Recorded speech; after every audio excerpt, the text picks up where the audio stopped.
My philosophy was a very simple one. And this is where I think film plays a big part of my life. Rudy was one of my favorite films growing up. After watching that film, I come to understand if I could work that hard every day, being blessed with the physical tools that I have, what would my career be? And I made a promise to myself from that day that I was going to work that hard every single day so that when I do retire, I have no regrets.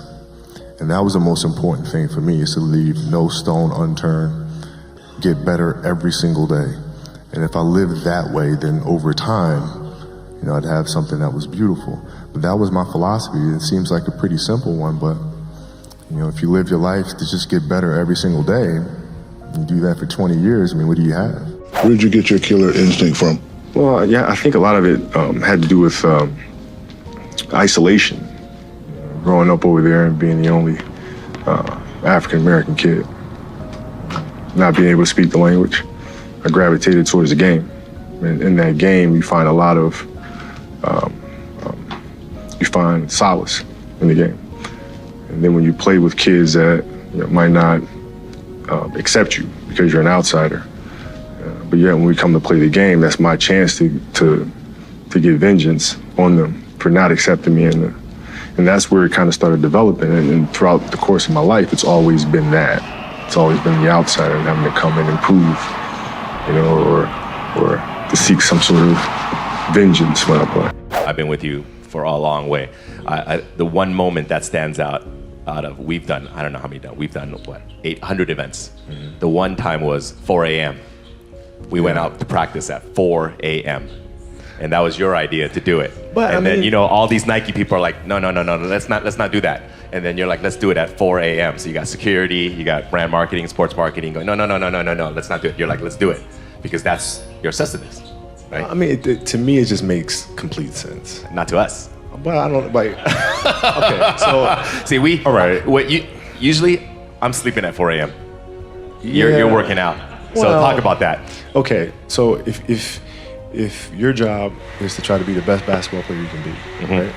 To do that, you have to practice, you have to train, right? You want to train as much as you can, as often as you can. So if you get up at 10 in the morning, train at 11, 12, say 12, train at 12, train for 2 hours, 12 to 2. You have to let your body recover. So you eat, recover, whatever. You get back out, you train, start training again at 6. Train from 6 to 8. Right? And now you go home, you shower, you eat dinner, you go to bed, you wake up, you do it again, right? Those are 2 sessions, right? Now imagine you wake up at 3, you train at 4, you go 4 to 6, come home, breakfast, relax, blah, blah, blah. Now you're back at it again, 9 to 11, right? You relax, and now all of a sudden you're back at it again, 2 to 4, and now you're back at it again, 7 to 9. Look how much more training I have done by simply starting at 4, right? And so now you do that. And as the years go on, the separation that you have with your competitors and your peers just grows larger and larger and larger and larger and larger.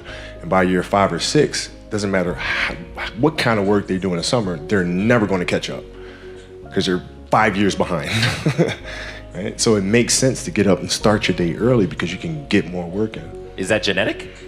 Or is that something you ingrained and trained yourself? No, it was Who just taught you that? For me, it was just common sense. Like I can if I start earlier, I can train more hours, and I know the other guys aren't doing it because I know what their training schedule is, right? So I know if I do this consistently over time, the gap's just going to widen and widen and widen and widen and widen, and they won't be able to get that back.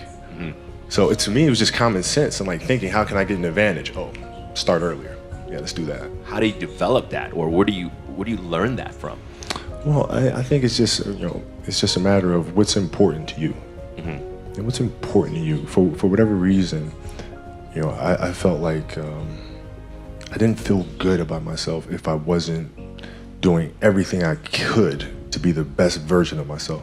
Mm-hmm. If I felt like I left anything on the table, it would eat away at me. I wouldn't be able to look myself in the mirror. Right? So the reason why I can retire now and be completely comfortable about it, because I know that I've done everything I could to be the best basketball player I could be.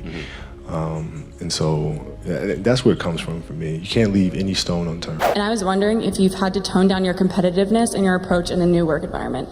Yeah. More than a little bit. Yeah. No, like I said, basketball is different because it's such a direct competition.